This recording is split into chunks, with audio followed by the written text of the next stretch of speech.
नमस्कार, मैं श्यामगिरी। आप देख रहे हैं टीएफडी इंडिया न्यूज 24। टीएफडी इंडिया न्यूज 24 में आप सभी दर्शकों का स्वागत है। बंगाल का बवाल थम नहीं रहा है। ममता बनर्जी को सुप्रीम कोर्ट में जीत मिलती हुई नजर आ रही है और सबूतों के साथ। ममता बनर्जी ने 31 सीट का सबूत पेश किया है, लेकिन जो 91 लाख नाम कटे और जिस अफसर ने काटे और 34 लाख जिन वोटरों के नाम लटका दिए गए कि वोट नहीं देंगे, 5 साल बाद दे देंगे, वह सारे तथ्य रख करके 100 सीटों का पूरा घालमेल सामने आ गया। अब सीसीटीवी फुटेज दिखाने के लिए चुनाव आयोग के ऊपर प्रेशर जिस तरह बढ़ रहा है और जिस तरह तथ्य और सबूत सुप्रीम कोर्ट के अंदर रखे जा रहे हैं, उससे चुनाव आयोग की नींद उड़ी हुई है। अगर बंगाल के अंदर हो जाता है तो असम के अंदर भी उन्हें दिखाना पड़ेगा और पार्टियां एकजुट हो जाएंगी। इंडिया गठबंधन इस वक्त एकजुट हो गया है और एनडीए गठबंधन के लिए संकट का बादल बरसने लगा है। ऐसे में बड़ी महत्वपूर्ण है कि एनडीए गठबंधन के अंदर लगातार टकराव वाली परिस्थिति उत्पन्न हो गई है। नरेंद्र मोदी ने जब से यह कहा कि सोना मत खरीदिए, कार मत चलाइए, बाइक मत चलाइए और सबको घर पर खड़ा कर दीजिए और साइकिल से चलिए, ट्रेन से चलिए, बस से चलिए, मेट्रो से चलिए, इसको लेकर के सर्राफा बाजार में जो सोना के व्यापारी हैं उन लोगों में आक्रोश वाली स्थिति आकर के खड़ी हो गई है। जिस तरह से लोगों ने प्रतिक्रिया दी है वह प्रतिक्रिया बड़ी दिलचस्प है। सर्राफा व्यापारियों ने पोस्टर छपवा करके धरना प्रदर्शन पर उतर गए और कहा कि सर्राफा व्यापारी विरोध हमारा अधिकार है देश में, और कह रहे हैं कि सर्राफा व्यापारी की कल मोदी जी ने कहा कि देश के लोग सोना न खरीदे। मोदी जी 2 बार कह चुके लगातार, आज भी मोदी जी ने कहा, कल भी कहा था। तो जिस तरह से मोदी जी कह रहे हैं कि देश में लोग सोना ना खरीदे, 1 साल तक कार न चलाएं, बाइक न चलाएं, बच्चे स्कूल न जाएं और काम करने वाले लोग दफ्तर न जाएं, घर से काम करें, जो कह रहे हैं इसका मतलब क्या है? कह रहे हैं कि सर्राफा बाजार के हम सर्राफा व्यापारी इस बयान का पुरजोर विरोध करते हैं। और व्यापारियों ने जो बयान दिया बड़ी दिलचस्प है। उन्होंने कहा कि 50 लाख लोग काम कर रहे हैं सर्राफा में। अब सर्राफा व्यापारी के पास 50 लाख लोग काम कर रहे हैं, 1 साल बंद का मतलब हुआ 50 लाख वर्कर घर में बैठ जाएंगे, तो उनके परिवार वाले क्या खाएंगे?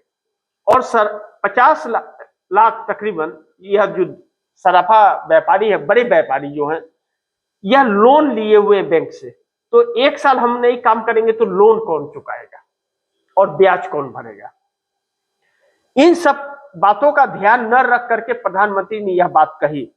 लेकिन प्रधानमंत्री की इस बात को लेकर के गंभीर इसलिए व्यापारी हो चुके हैं कि पेटीएम का कोरोना के वक्त पेटीएम का प्रचार किया था नरेंद्र मोदी ने और कहा कि पेटीएम से पैसे भेजिए, सबको कैश छोड़ दीजिए, और एक झटके में पूरे देश में पेटीएम डाउनलोड कर लिया। हर किसी ने अकाउंट से उसको कनेक्ट कर दिया, गूगल पे, फोन पे, सब कुछ उसके बाद आया।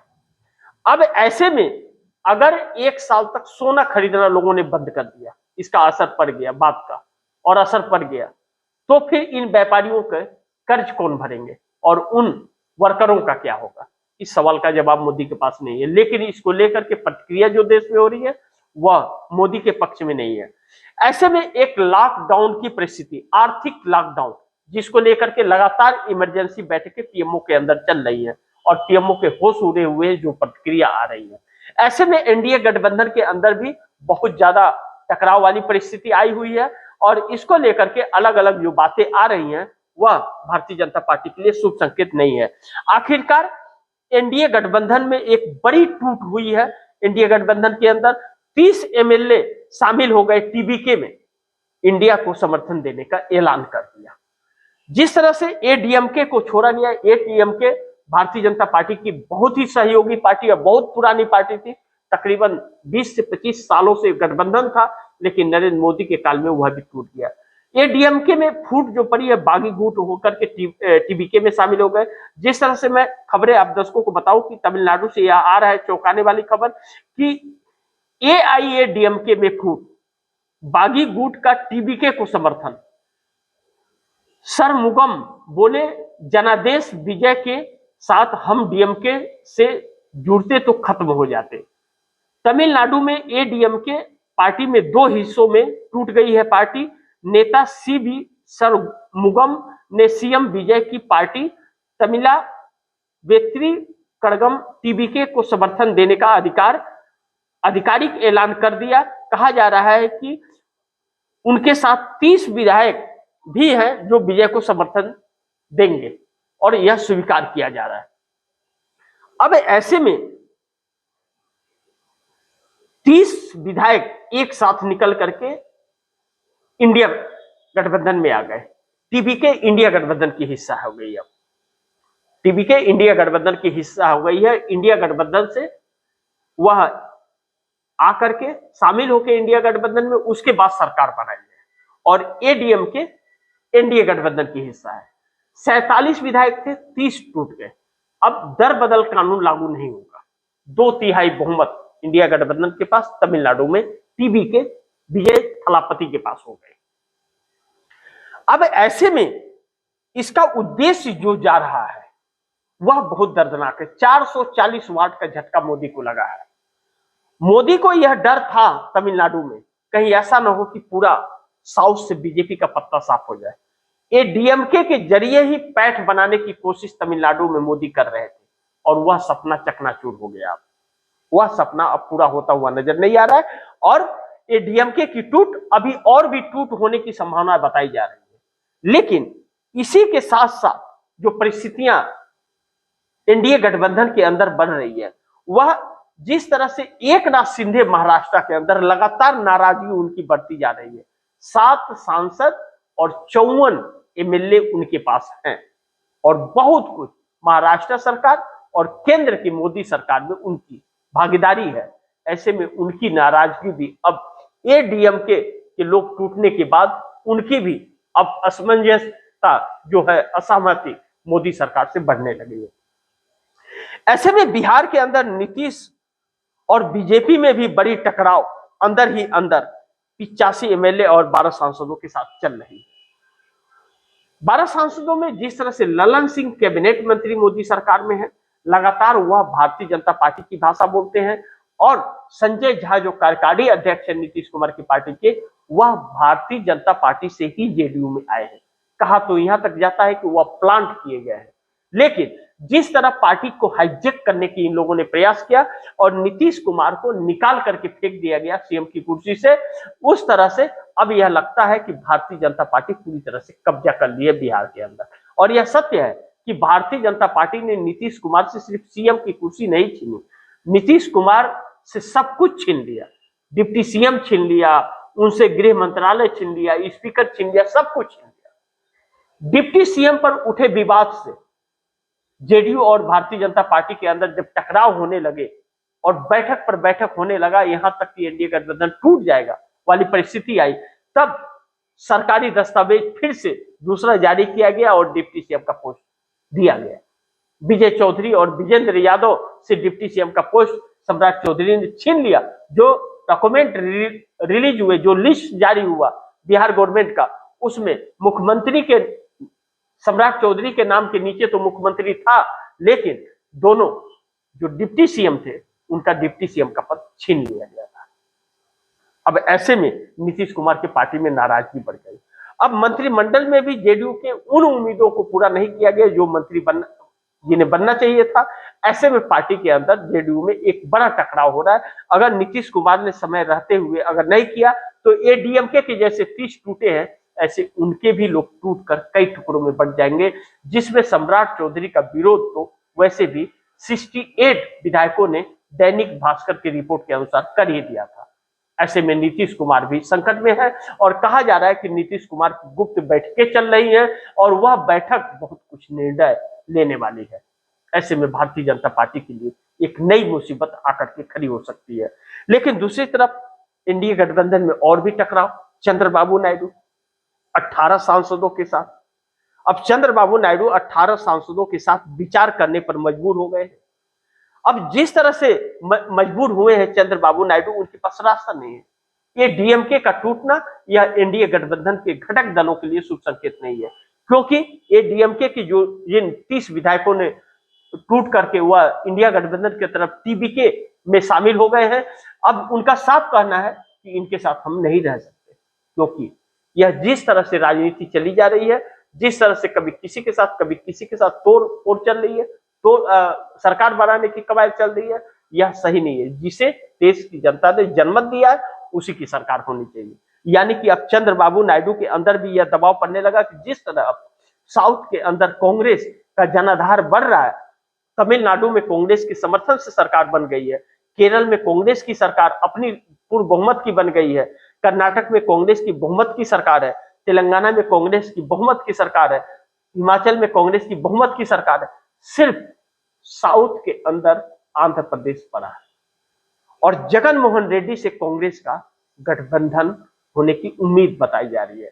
विजय थलापति के सीएम शपथ ग्रहण समारोह में जगन मोहन रेड्डी भी आए थे और राहुल गांधी की सहमति से उन्हें बुलाया गया था। ऐसे में चर्चा और बात तो जरूर हुई होगी। जगन मोहन रेड्डी कभी एनडीए के गठबंधन के हिस्सा 19 से 24 के बीच थे, लेकिन जगन मोहन रेड्डी कांग्रेसी हैं, उनके पिता कांग्रेस के आंध्र प्रदेश के सीएम थे।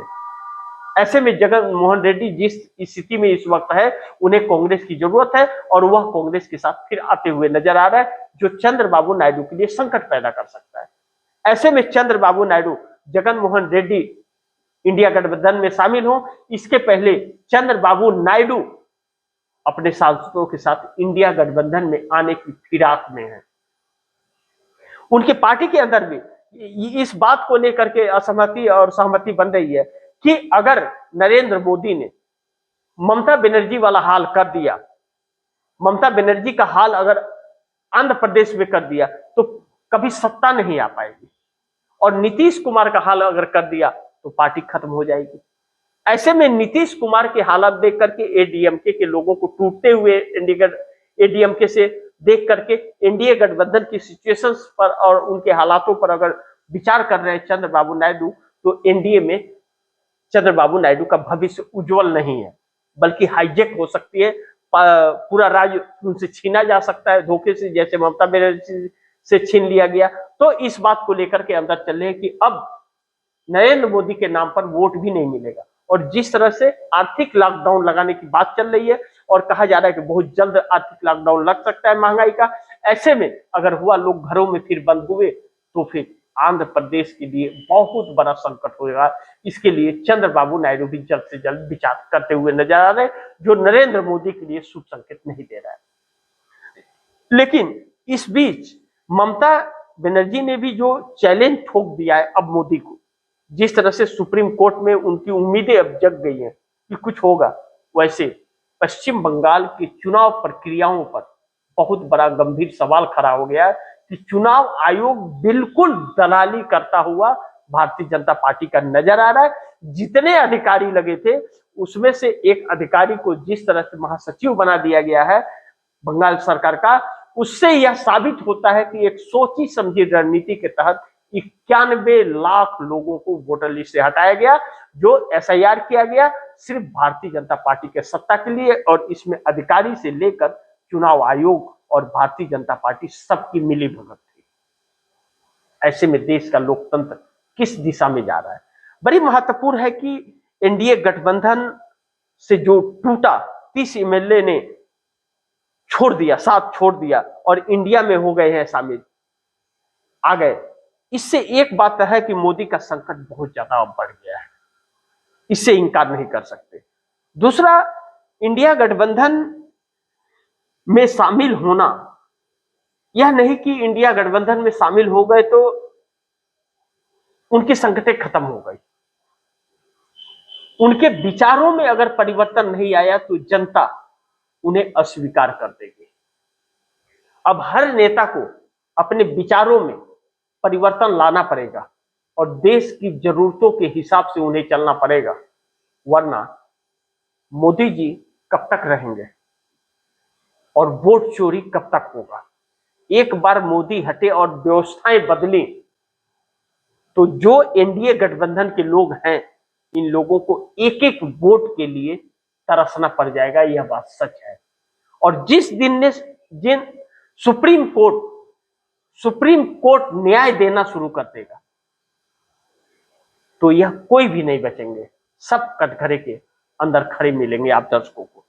लेकिन एनडीए गठबंधन के अंदर अब मोदी पर, एनडीए गठबंधन के घटक दलों को, नेताओं को अब मोदी पर भरोसा नहीं रहा, यह बात तो 100% सत्य है, इस बात से हम इनकार नहीं कर सकते। बाकी आप दर्शकों की क्या राय है, क्या सुझाव है, कमेंट बॉक्स में जरूर दीजिएगा। इस खबर को ज्यादा से ज्यादा शेयर कीजिएगा, अपने दोस्तों को भी कहिएगा आगे शेयर करें, और आपने टीएफटी इंडिया न्यूज 24 को सब्सक्राइब नहीं किया, सब्सक्राइब कर लीजिए। अपने दोस्तों को भी कहिएगा टीएफटी इंडिया न्यूज 24 को सब्सक्राइब करें। मिलते हैं अगली खबर के साथ, तब तक के लिए नमस्कार।